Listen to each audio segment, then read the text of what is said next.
Hi friends, welcome back to our channel. ఈ రోజు మీరు చూడబోయే ఈ వీడియోలో 2024వ సంవత్సరం ఆగస్టు నెలలో అష్టమి రోజున కాల అమావాస్య రాబోతున్న తరుణంలో అమావాస్య రోజున ధనుసు రాశి వారి జీవితంలో ఎలాంటి మార్పులు రాబోతున్నాయి, వారు మరిన్ని శుభ ఫలితాలు పొందడానికి ఎలాంటి పరిహారాలు పాటించాలి అనే విషయాలను తెలుసుకుందాం.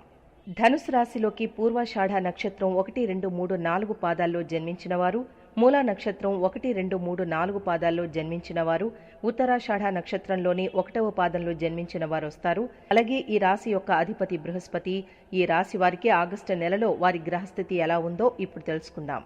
ఈ రాశి వారికి ఆగస్టు నెలలో వృషభ రాశిలో కుజుడు మరియు గురుడు సంచార స్థితి, కర్కాటక రాశిలో రవి భగవానుని సంచార స్థితి, సింహరాశిలో బుధుడు మరియు శుక్రుని సంచార స్థితి, కుంభరాశిలో వక్రగతిలో ఉన్న శని భగవానుని సంచార స్థితి, అలాగే మీనరాశిలో రాహువు సంచరిస్తున్నారు. ఈ యొక్క గ్రహస్థితుల ఆధారంగా ధనుసు రాశి వారు జీవితంలో ఆగస్టు నెలలో అష్టమి కాలామావాస్యలోగా ఎలాంటి ఫలితాలను పొందబోతున్నారో ఇప్పుడు తెలుసుకుందాం. అలాగే ఈ రాశి వారికి ఈ నెలలో అర్ధాష్టమ రాహువు మరియు శని భగవానుడు ధనస్థానంపై వక్రగతిలో ఉండటం వల్ల, అలాగే అష్టమంలో రవి సంచార స్థితి ఉండటం వల్ల ఈ రాశి వారు అమావాస్య రోజున తెల్ల జిల్లేడు చెట్టుకు ప్రదక్షిణ చేసి పూజ చేసి ఆ చెట్టు యొక్క వేరును తెచ్చుకుని శుభ్రం చేసి సింధూరాన్ని రాసి ఆ వేరును గణపతిగా భావించి దానికి తాంత్రిక కాలభైరవ హోమం చేసి ఇంట్లో పెట్టుకుంటే మీరు అద్భుతమైన ఆరోగ్యాన్ని, ఐశ్వర్యాన్ని పొందుతారు. అలాగే ధనుసు రాశి వారు ఈ సమయంలో తమ జన్మ నక్షత్రం నాడు అష్టమి మరియు అమావాస్య తిథుల్లో దూర వాయు జల ప్రయాణాలు చేయకూడదు. అలాగే క్రయ విక్రయాలు, ఆస్తికి సంబంధించిన వీలునామాలు రాయడం చేయకూడదు. ఈ రాశి వారికి ఈ సమయంలో వాహన ప్రమాదాలు జరిగే అవకాశం ఉంది. అందువల్ల మీరు ఈ సమయంలో వాహనాలు నడిపేటప్పుడు తగిన జాగ్రత్తలు తీసుకోవడం మంచిది. ఈ సమయంలో పక్షులకు ఆహారాన్ని పెట్టడం, అలాగే కాకులకు, కుక్కలకు కూడా ఆహారాన్ని పెట్టడం ద్వారా రుణ బాధలు, శత్రు బాధలు, రోగ బాధలను కూడా తొలగించుకోవచ్చు. ప్రతిరోజు సూర్యుని ఆరాధించి సూర్య నమస్కారాలు చేసుకోవడం ద్వారా మీరు అదృష్టాన్ని, ఐశ్వర్యాన్ని కూడా పొందుతారు. ఈ రాశి గలవారు ఎవరైతే సాఫ్ట్వేర్ రంగంలో ఉన్నారో వారికి, వ్యాపారస్తులకు, రాజకీయ నాయకులకు కూడా ఈ సమయం ఎంతో అనుకూలంగా ఉంటుంది.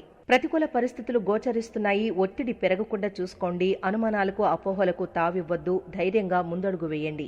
ఆదాయానికి మించి ఖర్చులుంటాయి. అవసరాలు వాయిదా వేసుకుంటారు. పనులు హడావిడిగా సాగుతాయి. బంధుమిత్రులతో విభేదిస్తారు. సంప్రదింపులతో తీరికుండదు. అనాలోచిత నిర్ణయాలు తగవు. అనుభవజ్ఞుల సలహా పాటించండి. మీ సమస్య సన్నిహితులకు తెలియజేయండి. సంతాన విద్యాయత్నం ఫలిస్తుంది. అవగాహన లేని విషయాల్లో జోక్యం తగదు. మీ గౌరవ ప్రతిష్టలకు భంగం వాటిల్లే సూచనలు ఉన్నాయి. శ్రమతో కూడిన విజయాలు సాధిస్తారు. ఉద్యోగ బాధ్యతల్లో శ్రద్ధ వహించండి. వ్యాపారాలు సామాన్యంగా సాగుతాయి. ఉపాధి పథకాలు చేపడతారు. స్థిరాస్తి విక్రయాలకు తరుణం కాదు. కెరీర్ కోణం నుండి ఈ నెల స్థానికులకు మంచిది. ఈ నెల మొత్తం కేతువు 10వ ఇంట్లో ఉంటాడు. ఇది వివిధ ఇబ్బందులను ఎదుర్కొంటుంది. మనస్సు మీ పనిపై పూర్తిగా కేంద్రీకరించబడుతుంది. పని వాతావరణం బోరింగ్ గా ఉంటుంది. తక్షణమే ఎక్కడికైనా వెళ్లాలని అనిపిస్తుంది. స్థానికులు తమ ఉద్యోగాలను మార్చుకోవడానికి ప్రయత్నిస్తారు. తక్కువ అంచనా వేయబడిన భావనను కలిగి ఉంటారు. మీకు సరైన రకమైన పని లేదా అర్హమైన డబ్బు లభించినప్పుడు మీరు నిరాశకు గురైనట్లయితే సమస్యలు పెరుగుతాయి. కాబట్టి ఆ సమయంలో జాగ్రత్తగా ఉండాలి. విద్యార్థులకు నెల ప్రారంభం సాధారణంగానే ఉంటుంది. 5వ ఇంటికి అధిపతి అయిన కుజుడు దేవగురువు బృహస్పతితో పాటు 6వ ఇంట్లో ఉంటాడు. తిరోగమన శని 3వ ఇంట్లో ఉండి తిరోగమన దృష్టితో 5వ స్థానంలో ఉంటాడు. ఇది మీ విద్యా జీవితంలో అనేక రకాల అంతరాయాలను కలిగిస్తుంది. ఏకాగ్రత స్థాయిలలో ఆటంకాలుంటాయి. కృషి మంచి విజయానికి దారితీస్తుంది. ఏ విధమైన కష్టమైన పని నుండి వెనకాడకుండా ఉండడం చాలా ముఖ్యం. వ్యక్తులు తమ ఏకాగ్రత స్థాయిలను పెంచుకోవడమే కాకుండా తమ చదువులపై మరింత శ్రద్ధ వహించడానికి కావలసిన ప్రయత్నం కూడా చేయాలి. కుటుంబ జీవితానికి నెల శుభప్రదంగా ఉంటుంది. 2వ ఇంటికి అధిపతి శని ఈ నెల మొదటి భాగంలో 3వ ఇంట్లో ఉంటాడు. ఇది మీ సోదరులు మరియు సోదరీమణులకు సాయం చేస్తుంది. వారికి మీ సహాయం అవసరమవుతుంది. మీరు కూడా వెనక్కి తగ్గరు. సూర్యుడు 8వ స్థానంలో ఉండి 2వ ఇంటిలో దృష్టిని కలిగి ఉంటాడు. అందువలన మీ కుటుంబ జీవితం, మీ తండ్రి గురించిన ఆందోళనలు పెరుగుతాయి. వ్యక్తుల ఆర్థిక పరిస్థితి గురించి మాట్లాడుకున్నట్లయితే నెల మధ్యస్థంగా ఉంటుంది. ఆదాయాన్ని కూడా సరిగ్గా నిర్వహించవచ్చు. మీరు డబ్బు అందుకుంటారు, కానీ ఖర్చులు కూడా పెరుగుతాయి. కుజుడు మరియు బృహస్పతి 12వ ఇంట్లో వారి దృష్టిని ఉంచడం వల్ల ఖర్చులు పెరుగుతాయి. శని తిరోగమన స్థితిలో ఉంటాడు. 12వ ఇంటిని కూడా చూస్తాడు. దీని కారణంగా ఆదాయ స్థాయిలు పెరగవచ్చు లేదా ఉండకపోనవచ్చు. కానీ వ్యక్తులతో కొన్ని రకాల ఖర్చులైతే ఉంటాయి. ఆరోగ్యం దృష్ట్యా ఈ నెల సరైన శ్రద్ధ వహించాల్సిన నెలగా నిరూపించబడుతోంది. ఈ నెల మొత్తం రాశ్యాధిపతి 7వ ఇంట్లో అంటే రోగాల ఇంట్లో ఉంటాడు. వారితో పంచమ మరియు 12వ అంగారకుడి కలయిక ఉంటుంది. తిరోగమన శని 5వ ఇంటి దృష్టిని కలిగి ఉంటాడు. ఇది బహుళ అనారోగ్య సమస్యల్ని కలిగిస్తుంది. ఆరోగ్య కారకుడు సూర్యుడు ఆగస్టు 16వ తేదీ వరకు 8వ ఇంట్లో కూర్చున్నాడు. ఆరోగ్యం దృష్ట్యా నెల మొదటి సగం స్థానికులకు చాలా సున్నితంగా ఉంటుంది. గ్రహాల సంచారం ప్రతికూలంగా ఉంటుంది. ఆచితూచి అడుగేయాలి. ప్రలోభాలకు లొంగవద్దు. స్నేహితుల సలహా పాటించండి. ప్రారంభంలో పనులకు ఆటంకాలు ఎదురవుతాయి. మంగళవారం నాడు ఖర్చులు విపరీతం. రావాల్సిన ధనం అందదు. ఈ చికాకులు తాత్కాలికమే. నిరుత్సాహం వీడి యత్నాలు సాగించండి. మీ కృషి త్వరలోనే ఫలిస్తుంది. స్థిర చరాస్తుల వ్యవహారంలో మెలకువ వహించండి. రవి సంచారం వలన ఆరోగ్య విషయంలో నిర్లక్ష్యం చేయకూడదు. ప్రయాణాల్లో జాగ్రత్త అవసరం. వాగ్వాదాలకు దూరంగా ఉండండి. కుజ సంచారం వలన వృధా ప్రయాణాలందు జాగ్రత్త అవసరం. మానసిక ఆందోళన పెరుగుతుంది. వ్యాపారంలో పెట్టుబడుల విషయంలో జాగ్రత్త అవసరం. బుధ సంచారం వలన ఇతరులకు అపకారం తలపెట్టిన పనుల్లో విఘ్నాలు ఏర్పడడం, చిన్నపాటి అనారోగ్య సమస్యలు కలుగుతాయి. ఇక శుక్ర సంచారం వలన శుభ ఫలితాలు పొందగలరు. బంధుమిత్రుల యొక్క కలయిక, ఉద్యోగంలో అధికారుల యొక్క ఆదరణ లభిస్తుంది. అనుకున్న పనులు అనుకున్నట్లుగా పూర్తి చేస్తారు. వైవాహిక జీవితం ఆనందంగా గడుపుతారు. దుర్వార్తలు వినాల్సి వస్తుంది. ప్రయాణంలో అవరోధాలు ఏర్పడతాయి. వాగ్వాదాలకు దూరంగా ఉండండి. కొద్దిపాటి అనారోగ్య సమస్యలు రావచ్చు.